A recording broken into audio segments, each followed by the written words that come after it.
자, 여러분, 최근에 이재명과 관련을 해가지고 성남시 대장동에서 있었던 그 대규모 부동산 개발 사업 일명 화천대유 사건 떡밥이 온 뉴스에서 난리가 나고 있는 그런 상황입니다.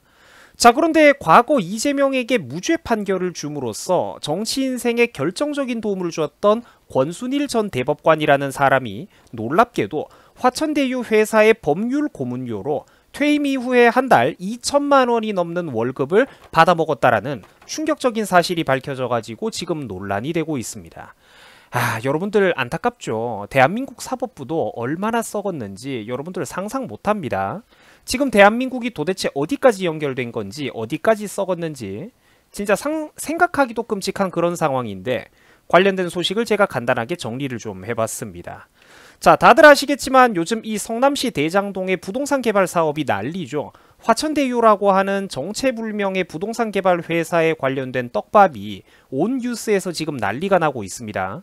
자, 이 사건을 제가 아주 간단하게 요약해드리자면은 요 한 장으로 끝낼 수가 있어요, 설명을. 처음에는 이재명 지사가 그때 당시에는 성남시 시장이었는데 처음에는 이재명이가 개발 수익금을 공영으로 환수하겠다느니 어쩐다느니 그럴듯하고 모호한 명분을 내세웠는데 실제로 진행이 된 추이는 달랐다라는 겁니다.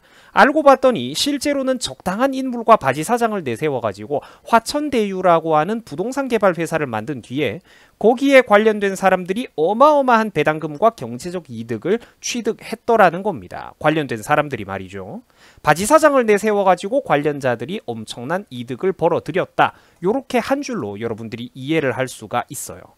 자, 실제로 관련된 뉴스 기사를 한번 살펴보시면은 과거 이재명을 인터뷰했던 언론인이 불과 7개월 뒤에 성남시 대장동의 부동산 개발 사업과 관련된 화천대유를 설립했다라는 보도가 실제로 지금 뉴스 보도가 나오고 있고, 또 이재명이가 추진하던 대장동의 공영개발 사업에 참여했던 신생업체가 무려 1천억 원에 달하는 1천억 원이 넘는 배당을 받아갔다라는 사실이 알려져서 큰 논란이 되고 있기도 하죠.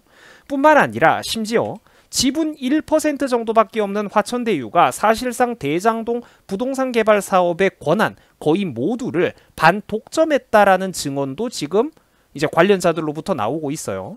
심지어 이거를 이해할 수 없다라는 반응도 어디 일반인들이 아니라 성남시의원이 직접 얘기를 했고, 화천대유가 지분의 1%를 갖고 있는데 대장동 개발 사업의 모든 권한을 갖고 있다라고 성남시의원이 얘기를 했고, 또 지금 도시개발공사에 관련돼 있는 관계자들로부터도 지금 이런 의혹들이 제기되고 있는 현실이기 때문에 이 화천대유 부동산 사건은 확실히 이상한 부분이 한두 가지가 아니라는 걸 우리가 미루어 짐작해 볼 수가 있겠습니다.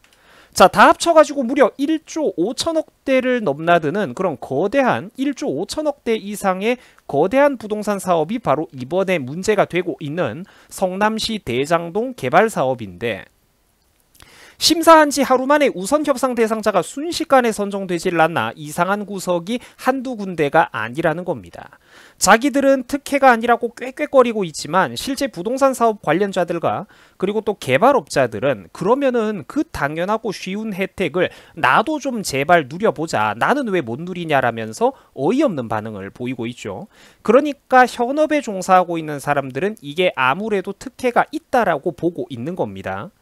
자, 5천만 원에 불과한 출자를 했던 시행사가 무려 1,700억 원에 달하는 순이익을 거두지를 않나.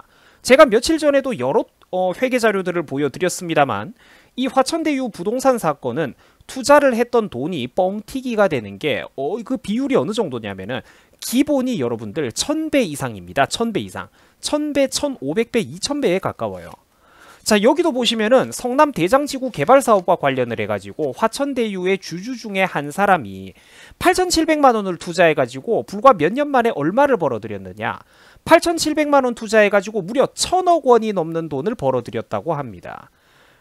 세상에서 여러분들 돈 벌기가 제일 쉽죠. 비율이 1000배도 넘어요. 자, 그런데 그런 마법과도 같은 비율이 어떻게 가능한 거냐라고 묻자 자료는 줄 수 없다라고 합니다. 대장지구 시행사 선정에서 떨어진 기업들에게도 관련자들이 자료를 요청해 봤더니 그 자료를 못 준다라고 해요. 여러분, 이상하죠? 여러분, 아직도 이 화천대유 부동산 사건을 바라보면서 이상하다라는 감정조차 못 느끼고 무조건 어떤 지지를 보내는 사람들은 바보입니다. 바보예요. 명확한 해명을 요구하고 정치적으로 특검까지 들어가는 게 당연한 사건이에요. 자, 그런데 이렇게 구린 게 많은 화천대유 사업과 관련을 해서 우리나라 전직 대법관이 엮여 있더라는 겁니다.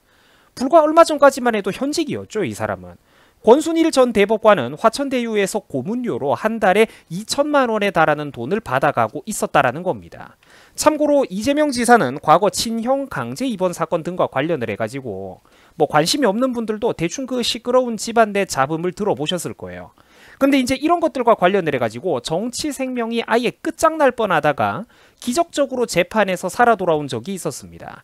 이재명 지사는 과거 선거 기간 내에 국민들에게 그 방송 중에 허위 사실을 말했다는 등의 이유와 함께 공직윤리법이나 김영란법 그리고 선거법 위반 등 여러 복합적인 요인들과 관련을 해서 한때 대법원에서도 유죄5, 무죄5, 즉 5대5의 팽팽한 대립으로 지사직과 정치 생명 전체가 날아가느냐 마느냐의 그 기로에 서 있던 시절이 있었습니다. 자, 그런데 바로 그때 권순일이가 무죄 의견을 내주면서 이재명은 선거법 위반 문제로부터 자유롭게 기사회생을 할 수가 있었던 겁니다. 구사일생 했던 거죠. 간신히 살아난 거죠. 당시 만약에 대법관이었던 권순일이가 이재명에 대해서 유죄 의견을 냈더라면 이재명은 경기도지사직이 날아가고 그날로 정치 생명이 끝장나서 지금은 말도 없을 거고 경기도에서도 다른 사람에 대한 보궐선거를 준비하고 있었을 겁니다. 말 그대로 팔자가 뒤바뀌었죠. 그런데 참 이상한 게 바로 그 은혜를 베풀었던 권순일 대법관이 자기 퇴임하고 나니까 곧바로 이번에 성남시 대장동 부동산 개발 사업과 관련된 화천대유로부터 연결돼서 일을 하고 있더라는 겁니다. 고문료로 한 달에 얼마? 2천만 원이 넘는 월급 용돈을 따박따박 타먹고 있더라는 거예요. 자, 여러분 굉장히 이상한 사건이죠. 이상한 사건 맞습니다. 그래서 지금 이 부분이 뉴스에서도 많은 비판을 받고 있고 집중적인 조명을 받고 있는 거예요. 뉴스가 난리 나는 데는 그만한 이유가 있다라는 거죠. 이재명이한테 무죄를 줬던 전직 대법관이 퇴임 직후에 화천대유에 사실상 연결이 돼가지고 취업을 하고 돈을 받았다라는 것인데, 자, 시청자분들께서는 이런 사건의 흐름들을 어떻게 생각을 하십니까? 석연찮은 게 한두 개가 아니죠. 자, 사랑하고 존경하는 우리 유튜브 시청자 여러분, 가슴 아프지만 이게 지금 우리나라, 이 나라, 대한민국의 현실입니다. 대한민국의 현실이에요. 나라가 도대체 어디까지 썩어 문드러진 건지, 과연 이런 나라에서 공정한 사법과 정의를 기대할 수가 있는지 의문스럽죠. 대한민국의 미래가 참으로 걱정스러울 따름입니다. 자, 시청해 주셔가지고 감사합니다. 여러분들 건강관리 항상 조심하세요. 여러분 고맙습니다. 수고하셨습니다.